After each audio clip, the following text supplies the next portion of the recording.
So this week I had a private invite by my good friend Jay Menez, a brother of mine who actually runs Hollywood Reel, and he actually invited me to Tom Bilyeu's house. So some of you may know Tom Bilyeu as the Impact Theory or the founder of Quest.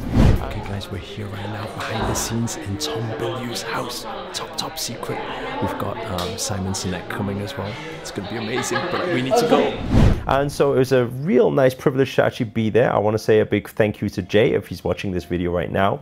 And we had the pleasure of meeting Simon Sinek, who I'm sure a lot of you are aware of, was the guy, the why guy, the person who teaches leadership and was teaching Start With Why and did a TED Talk like many years ago. I remember I felt very young anyway at that time when I watched him do that TED Talk, and I thought it was very compelling how he talked about Apple and their why and purpose and what drives people. And actually, so many years later, I get this privilege of meeting this guy. Now, when we actually got to the, obviously the beautiful place up in the hills, and the house was beautiful, the set was just like, wow. Okay, and seeing that the producer used to be like Oprah's producer, and literally like you get like a full film set there and a full film crew there as well. Everything was very professionally done. However, one of the biggest things that I got out of it was actually a lot of the learnings that I got from Simon Sinek in his new book, which is called The Infinite Game. Now, some of you may have heard of it, some of you may have not. When this video goes out, the book will not be out yet, so you guys need to keep your eyes peeled, ready for it. So it's Mastering the Infinite Game, and it talks about 5 key principles, and this is what I want to actually share with you guys, my perception of it and what I learned from it to actually just pass this message on. I really believe in this whole philosophy of learn it, live it, give it. We kind of like take something and then how do we pass it on to more people so that we can inspire more people. So first off, I've got the 5 points here, and another thing as well, the way I found it on the internet right now, because the book's not released yet, it's slightly different to what I heard on set. So I'm going to give my interpretation of it and then give you guys an insight to why I thought it was so cool. The first part of it was talking about how a lot of entrepreneurs, and I don't think this is just for business, I believe this can be adapted and applied in life as well, is that people look at like how to win the game of life, how to win the game of business, where in fact actually what Simon talks about is that there's no winning in this game. It's like, what's the winning? Because it's not like, number one, there's no point system to it, right? It's not like a basketball tournament or anything. It's not like a football tournament. So there's no how many scores you need. There's, and using what metrics do you define somebody's won against another business which hasn't won? And where is the end point? And what he was talking about, which I thought made a lot of sense, which we don't usually think about because we always talk about winning the business game or we got beat by our competitors. But how do you get beat in what he calls the infinite game?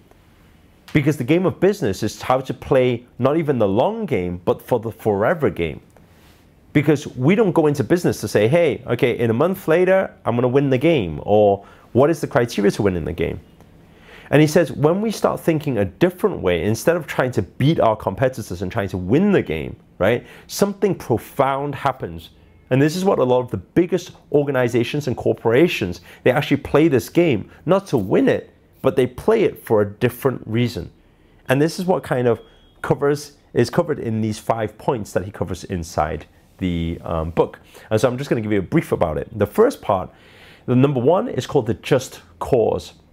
Now, I believe what he's referring to is very similar to the why, very similar to the purpose. The just cause is like kind of like the vision, the reason why you want to do it, the reason that's beyond yourself, you know? And I think that if you look at all the biggest corporations, organizations out there, like people buy into that fact, that visionary. Not even just the consumers buy into it, but also all the employees, right? Why do some people, they work for a particular organization, not because of how much salary they get paid, but there's something beyond that. And that thing is that just cause. Like, what is the cause? What is the reason? What is the why? What is the vision, right? That thing that's greater than themselves. And what he talks about is that every business that wants to play the infinite game and wants to master it needs to understand what their just cause is. And then moving on to the second point, what he talks about is courageous leadership. And when it comes to courageous leadership, what it means is, because in business, we always face challenges, whether we like it or not, right? In business, and a thing that I always like to say is that the secret behind it is failing forward. Instead of trying to plan something that's perfect and executing it and making it work first time, is how you can understand that business, there will be ups, there will be downs, there will be challenges. And it doesn't matter how you write that business plan, there will still be challenges along the way. So what courageous leadership talks about is how can you always put your just cause beyond everything else. So even sometimes when you're struggling even financially, right? How do you keep going? Because that's important. Not just when a business is winning, how do you play the game? But when the business is kind of like struggling, how do you play the game then? And that's what actually gets big businesses to actually thrive through recession and all these different battles that they face, right? So it takes a courageous leadership to be able to do something like that. Then what it moves on to is point number 3, it talks about vulnerable team. And I love this one because it talks about how, and this is what we implemented in our organization many years ago as well, is to give employees the permission to make mistakes, right? We literally, in our organization, we had a poster up on the wall which says a permission for everyone to make mistakes.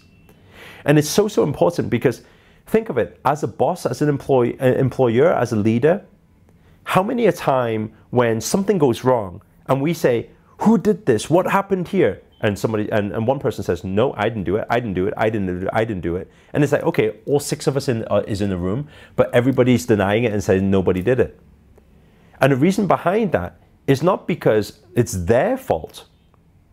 Most of the time, instead of pointing the finger outwards and saying, why does nobody own up to the truth? What leaders don't do, a courageous leader, is what a lot of leaders don't do, right? They're not courageous enough to say, hey, you know what? How can I point the finger inwards and say, hey, what have I done to actually build this culture where people are afraid to own up to their mistakes, right? So this is what he talks about. When having a vulnerable team, it doesn't mean that having people walk around and crying all day long. But what it does mean is say, everyone's human. When we make mistakes, right? How can we fill in for each other? How can we help each other? How can we own up to our mistakes so that other people can actually offer that helping hand, right? And that's what it takes in an organization. Because if everybody's trying to cover up and hide all the mistakes they're making, then we never be able to progress. We never be able to fix those mistakes and actually go through the journey, right? So it's very important to have this, what he calls a vulnerable team. Obviously, I mean, I'm trying to take an hour and a half amazing interview, right? And Tom did an amazing job of asking the questions as well to get into this book, right?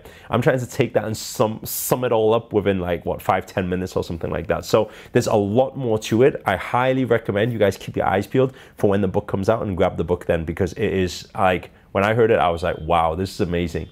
Because what happens if you really think about it, a lot of employees today, they're in organizations where they don't feel worthy, they don't feel trusted, they don't feel like they're significant in their role, right? And they don't get to shine. So this actually changes the whole formula to allow you to run your business where your employees actually love being where they are. So if you're struggling with having a team that's motivated or anything like that, this book is perfect for you, right? So if we go further from that, point number 4, what he talks about, and in here it says worthy adversary, but on the show when I heard him talk about it, I don't know if it's changed since then, but it was called worthy rivalry. And what he meant by that, which I thought was a very, very good point, is that a lot of people always see other businesses as their competition. And the moment you see other businesses as your competition, you'll always be thinking either you're behind, or you're winning, or ego will play up, or, you know, whatever it is. It's not like a positive thing that you think that, oh, it's competition and you're fighting, right? I always say that fighting is not a good thing anyway, right? But instead of that, what he talks about is, why don't we look at your rivalry, your competition, as healthy competition? So as people who actually fuel each other to become a better version of themselves. So if I give you an example of, my thought of it is like taking something like Apple. I don't believe that Apple would be Apple today if it hadn't been Steve Jobs and or Bill Gates, right? And what you're probably thinking is, like, how does that even make sense? But actually, if it wasn't Bill Gates doing the PC, and then you've seen for many years it was the battle between PC and Mac. Hello, I'm a Mac. And I'm a PC. Gesundheit, you okay? No, I'm not okay. I have that virus that's going around. Oh, yeah. In fact, you better stay back. This one's a doozy. That's okay, I'll be fine. No, do not be a hero. Last year there were 114,000 known viruses for PCs. PCs, not Macs. So you just grab this. I think I got a crash. Okay, if you feel like that'll help. And instead of thinking it was a fight, why not think that, hey, actually, it's healthy competition? Because while each company innovates, it shows the other company how it can be done on a different level. And it allows your creativity to flow and say, hey, how can I actually challenge myself to actually build something even better than that? And instead of fighting it, how can we actually see it as healthy and worthy rivalry? And possibly on a whole new level, and this is what Simon was talking about that day, right? Is what about if we were to be able to find that rivalry and say, hey, what if we were to come together? What if we were to collaborate? What if we were to share our ideas? And this is what Tesla is doing right now, right? Elon Musk is very good at this, because whatever he's designing with Tesla, with all his new innovation, new technology, he's actually putting out to the public because it's for a greater cause, rather than saying, I want to win the game right now. And this is what I really appreciate what Elon Musk is doing. He's putting his technology out there to say, hey, this is not mine. I've had some thoughts about this, but I'm putting this technology out there because if I do, the world can become a better place, because all Sony and all these other companies can find different ways to adapt to that and take it to another level, right? And I believe with a lot of the things that we teach, if you're in that mindset, that's like in an abundance mindset, instead of staying in a scarcity mindset of, oh, if other people win, then I lose. Because you need to understand something. When other people win, you don't lose anything. So why not just see it and say, hey, well done. How can I work with you on this and make it even better? Or how can I work with what you have shown and work it to another level to make myself even better, to win my own game, right? To actually be play that better part every single day of myself. So that's point number 4. And then moving on to point number 5, in here, he talks about the open playbook. Okay, so this in this article that I'm reading right now, it says it's called Open Playbook. And again, I don't know if it's changed by the time the book comes out, but when he was talking about it, I believe he talked about, he called it, what was it? Something about flexible something. I can't remember what the last point was, but basically, the whole point about it was that how can you have the ability to actually let something go, right, in the short run, to actually take on a different approach for the longer game, right, for the infinite game. And what he meant by that is, for example, sometimes a lot of companies, they're very stubborn in what they do. So every single day they're trying to say, we need to stick with what we're good at, stick with what we're good at, and stick with what we've done for so many years. But because they're so stubborn and they don't want to take the temporary financial cut, they're afraid to take that cut. What they do is they continue to play that game when that game might even be a dying game. So instead of that, what the Open Playbook talks about is how can you be flexible to make that shift, to make that 180, right? And he believes that people who play the infinite game, who want to master the infinite game, right? Leaders have the ability to make that big shift, to be able to drop something, what could be like a temporary sacrifice financially, right? But to play that even longer game, or that infinite game. And so what he talks about, it takes also a courageous leader to actually do that. So when you actually look at all of the points, it actually all fits in with each other. And again, this is just my short interpretation of it. Obviously, when I watched the 1.5 hour of him talking about it, it was like, wow, really blew my mind. But it's it's very good for those of you who want to like build on your leadership, who want to take your business to the next level, who want to play that infinite game instead of just some short-term game, and you want to be able to be one big corporation where employees love working for you. Guys, that's my take on it. If you got anything from it whatsoever, or maybe this just give you a snippet to what to expect, and you enjoyed that too, to get you hyped up and excited for his book, then make sure to hit the thumbs up, hit the like button, support this video so that we can get Simon's message out to more people. I believe a lot of organizations, a lot of bosses, a lot of employers need this message. And finally, another thing as well, just comment below, let us know your thoughts, your views on all of the topics we've talked about, and show us your excitement for this book. Finally, if you're new to this channel and you haven't already, remember to hit that subscribe button and the notifications button next to it, because this year I'm dedicated to making daily videos to hold you accountable to make it your best year yet. Before I go, I just want to say a big thank you to Jay Menez, brother. Thank you for the invite. Thank you to Tom Bilyeu for having me at your place. It was beautiful, and I'm sure I'll see you again soon.